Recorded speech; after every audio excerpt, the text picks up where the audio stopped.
Hi friends, అందరు ఎలా ఉన్నారు? బాగున్నారా? ఈరోజు నేను మీకు మనందరికీ ఇష్టమైన కంది పొడిని వెరైటీగా కందులతో తయారు చేసి చూపించబోతున్నాను. వింతగా అనిపిస్తుందా? మరి ఎందుకు ఆలస్యం, రండి చూసేద్దాం. కందులతో తయారు చేసే కంది పొడి. అయితే ముందుగా నేను కంది పొడిని కందిపప్పుతో కాకుండా కందులతో ఎందుకు చేశానో మీకు వివరంగా చెప్తాను, వినండి. కందులను లాటిన్ భాషలో కజనాస్ కజన్ అని అంటారు. నవధాన్యాలలో ఒకటైన మన భారతీయుల ఆహారంలో అతి ముఖ్యమైన ఆహారం. వీటి నుండే కందిపప్పుని తయారు చేస్తారు. హై ప్రోటీన్ ఉంటుంది మరియు ఇది మన భారతీయుల యొక్క ప్రధాన ఆహారం. శాకాహారులకైతే ఒక ముఖ్యమైన ప్రోటీన్ వనరు. కందిపప్పు కన్నా కందులలో ప్రోటీన్తో పాటు ఫైబర్ కూడా ఎక్కువగా ఉంటుంది. ఇది మనకు జీర్ణశక్తిని ఇస్తుంది మరియు హెల్దీ కూడా. అయితే ఈ కందిపప్పును నవేడేస్ చాలా మంది తినడం మానేశారు. ఫలితంగా మనకి కావలసినంత ప్రోటీన్స్ మన శరీరంలో లేకపోవడం వల్ల మనం అనేక రోగాలను కొని తెచ్చుకుంటున్నాం. కానీ వేడివేడి అన్నంలో కందిపొడిని కానీ వేసి కొద్దిగా నూనె కానీ నెయ్యి కానీ వేసి కలిపి పెడితే అసలు కందిపప్పు తినకపోయిన వాళ్ళు కూడా ఈ కందిపొడి అన్నాన్ని తినేస్తారు. ఏ కూరలు లేకపోయినా సరే మనకి ఆకలి లేని వారు కూడా ఓ ముద్ద తింటారు. అందుకే నేను కూడా హెల్దీగా కందులతో ఈ పొడిని చేశాను. బాగా వచ్చింది, టేస్ట్ కూడా బాగుంది. సో నేను ఈ తయారు చేసిన ఈ ప్రొసీజర్ కూడా మీకు చెప్తున్నాను. ఈ పొడిని మీరు కూడా ఎలా తయారు చేసాలో చూసేయండి. ఈ కందులతో మనకు అనేక ఉపయోగాలు కూడా ఉన్నాయి. మనకి ముఖ్యంగా క్యాన్సర్ రోగాల బారిన పడకుండా కాపాడతాయి. రక్తంలో కొలెస్ట్రాల్ని తగ్గిస్తుంది. ప్రోస్టేట్, మలద్వార క్యాన్సర్, రొమ్ము క్యాన్సర్ నుండి కాపాడుతుంది. అంతేకాకుండా కందుల్లో ప్రోటీన్, మిథోనిన్, లేసిన్, ట్రైపోవిన్ లాంటి యాసిడ్స్ కూడా ఉన్నాయి. కాల్షియం, ఫాస్ఫరస్, మెగ్నీషియం ఉంటుంది. ఐరన్, అయోడిన్ కూడా ఉంటుంది. స్థూలకాయం తగ్గుతుంది. బోధకాలు, ప్లీహ, కాలవ్యాపు వ్యాధులు కూడా తగ్గుతాయి. సో కందులతో అనేక ఆరోగ్య ప్రయోజనాలు ఉన్నాయి కనుక నేను కందిపొడిని కందిపప్పుతో కాకుండా కందులతో ట్రై చేశాను. సరే, మరి ఇంకెందుకు ఆలస్యం, ఈ కందిపొడిని కందులతో ఎలా తయారు చేయాలో చూసేద్దామా. ముందుగా కందుల పొడికి కావలసిన పదార్థాల గురించి తెలుసుకుందాం. అన్నీ మనం కొలతగా తీసుకొని పక్కన పెట్టుకుంటే మీకు చేయడం కూడా చాలా ఈజీ అవుతుంది. ఒక కొల గ్లాస్ తీసుకోవాలి. ఆ కొల గ్లాస్ ప్రకారం నేను చెప్పిన కొలతల ప్రకారం మీరు ఒక్కొక్కటి వేసుకొని వేయించి పెట్టుకొని కలిపేసుకొని పొడి చేసుకుంటే కందుల పొడి తయారైపోతుంది. మరి ఆ పదార్థాలు ఏవో చూసేద్దామా.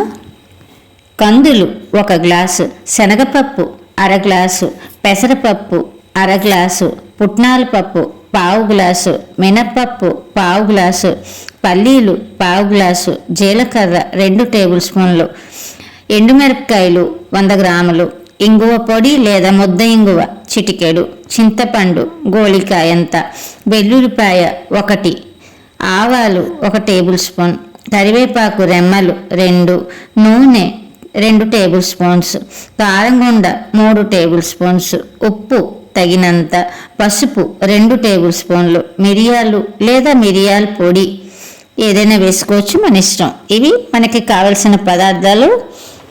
ఈ పదార్థాలన్నీ 2 రకాలుగా వేయించుకోవాలి. కొన్ని నూనె వేయకుండా వేయించుకోవాలి, మరికొన్ని నూనె వేసి వేయించుకోవాలి. ఏవి నూనె వేసి వేయించుకోవాలో ఏవి నూనె వేయకుండా వేయించుకోవాలో నేను వివరంగా చెప్తాను, చూడండి. ఇప్పుడు నేను ముందుగా చెప్పిన పదార్థాలన్నీ మనం వేయించి పెట్టుకోవాలి. అన్నీ కలిపి వేయించకూడదు, ఒక్కొక్కటిగా వేయించుకోవాలి. చాలా చిన్న సెగ మీద సిమ్లో పెట్టుకొని జాగ్రత్తగా కలుపుతూ వేయించుకోవాలి. ఇప్పుడు మనం కందులు 1 గ్లాసుడు వేయించుకుందాం. బాగా కలుపుతూ దోరగా సిమ్లో పెట్టి వేయించుకుందాం. ఇదిగో చూడండి, కందులు వేగిపోయాయి.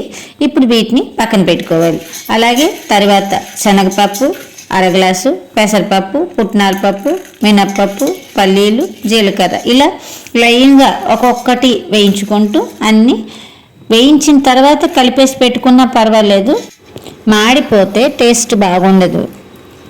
ముందుగా చెప్పినవన్నీ కడాయిలో నూనె లేకుండా వేయించాలి. కానీ ఇప్పుడు నేను చెప్పేవి కొద్దిగా 2 టేబుల్ స్పూన్ల నూనె వేసుకొని వాటిలో వేయించుకోవాలి. కడాయిలో 2 స్పూన్ల నూనె వేసి 10 ఎండుమిరపకాయలు వేసి సిమ్లో దొరగా వేయించుకోవాలి.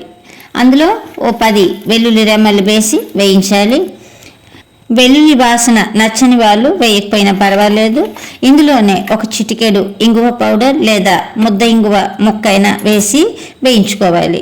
దోరగా వేయించిన తర్వాత 3 టేబుల్ స్పూన్ల కారం గుండ, 3 టేబుల్ స్పూన్ల ఉప్పు, కొంచెం మిరియాల పౌడరు, కొంచెం గోళికాయంత చింతపండు, పసుపు వేసి చిన్నగా సగ మీద వేయించుకొని దింపేసుకోవాలి. ఇవన్నీ బాగా చల్లారనివ్వాలి. ఆ తర్వాత ముందుగా ఈ మిశ్రమాన్ని గ్రైండ్ చేసుకోవాలి. ఈ మిశ్రమాన్ని బాగా గ్రైండ్ చేసిన తర్వాత బాగా మెత్తగా పొడి అయిన తర్వాత మిగతా పప్పులన్నీ వేసేసి అప్పుడు గ్రైండ్ చేసుకోవాలి. ఇదిగో చూడండి ఎంత బాగా వచ్చిందో. ఇప్పుడు దీనిలో మనం ఆవాలు, కరివేపాకుని 2 స్పూన్ల నూనెలో వేసి తాలింపు పెట్టి బాగా కలిపేసుకోవాలి. అంతే, కందులతో పడి రెడీ. చాలా ఈజీగా తయారు చేయడం. మరి మీరు ట్రై చేస్తారా? దీన్ని వేడివేడి అన్నంలో నెయ్యి వేసుకొని తినచ్చు, లేదా ఇడ్లీకి మనము పొడిగా కూడా వాడుకోవచ్చు. ఇడ్లీలో కూడా టేస్ట్గా ఉంటుంది, అన్నంలో కూడా టేస్ట్గా ఉంటుంది. మరి మీరు ట్రై చేస్తారా?